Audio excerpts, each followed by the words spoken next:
फसलों को खाद नहीं मिल रही है। डीएपी इसलिए नहीं मिल रही है कि उसमें पीडीए शब्द है। डीएपी पीडीए शब्द है और पीडीए लोग ही बड़े पैमाने पे खेती कर रहे हैं। गांव गरीब कौन है?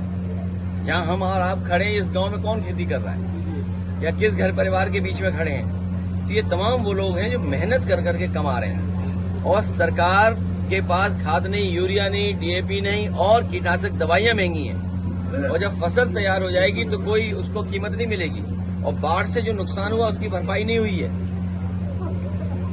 तो इस सरकार के रहते रहते किसानों की आय दोगुनी नहीं होगी, किसानों की जेब से ये सरकार पैसा निकाल लेगी। आपके द्वारा बताया मर्यादित भाषा का प्रयोग करते हैं, क्या कहोगे सर? चुनाव को अब 1 साल के लगभग दिन बचे हैं। उत्तर प्रदेश का चुनाव 1 साल के अंदर या 1 साल का आसपास समय बचा है सरकार के पास और अब तक अभी हम लोगों ने जो बजट देखे हैं उत्तर प्रदेश सरकार के 9 बजट देख चुके हैं। आखिरी बजट आना है जो अब आ जाएगा आने वाले समय में। दिल्ली की सरकार तीसरी बार चल रही है। हाल ही में हमें और आपको देखने को मिला कि एक ऐसा कानून जीएसटी जब लागू किया गया था तो ये बात कही गई थी कि व्यापार बढ़ेगा, इस कानून के लागू होने से सरल व्यवस्था लागू होगी जिससे कि व्यापारी और कारोबारी अपना टैक्स दे पाएगा।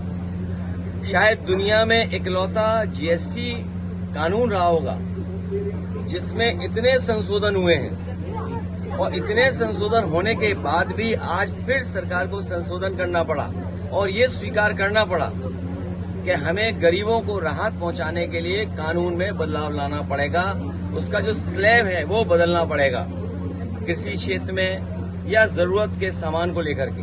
तो सवाल ये है कि जीएसटी लागू होने से लेकर के अब तक आखिरकार सरकार ने किसको मुनाफा कमाने दिया? ये कौन लोग थे जो मुनाफा बेवजह कमा रहे थे?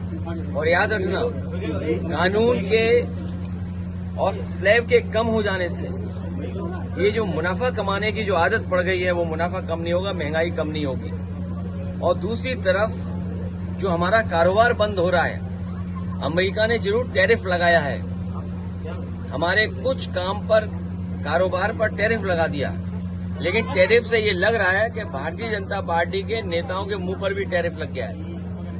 आप उनसे सवाल नहीं पूछ सकते टैरिफ को लेकर के। हमारे भदोही का कारपेट, मुरादाबाद का ब्रास का एक्सपोर्ट, मेरठ का, सहारनपुर का, फिरोजाबाद का, तमाम जो एक्सपोर्ट होते थे अब पाबंदी लगने के बाद उनका नुकसान होना शुरू हो गया। उनका नुकसान होगा, कारीगर जो जुड़े उनका नुकसान होगा, अंतोगत्वा हमारी अर्थव्यवस्था का नुकसान होने जा रहा है। अमेरिका अगर अपनी अर्थव्यवस्था को बचा रहा है या अपनी अर्थव्यवस्था को मजबूत कर रहा है तो हमें भी ये सोचना चाहिए कि हम अपनी अर्थव्यवस्था को कैसे बेहतर करें। उसके लिए हमें फैसला लेना चाहिए। मेक इन इंडिया बर्बाद हो गया, स्वदेशी का नारा केवल मुंह से है, मन से नहीं है। ये बीजेपी के लोग स्वदेशी मुंह से